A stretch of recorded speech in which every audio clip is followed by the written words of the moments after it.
Neden gizledirdin, neden sevdiğini, neden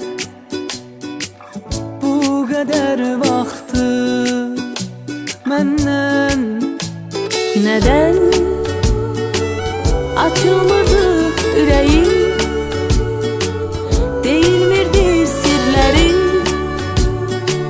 Axı mən elə bilmişdim sevmirsən məni. Sən demə o da sevir məni dəli kimi, sən demə özü gülürmüş məni görən kimi, sən demə gizlədirmiş ürəyində sevgini. Artıq bilirəm sevirsən sən də mənim kimi.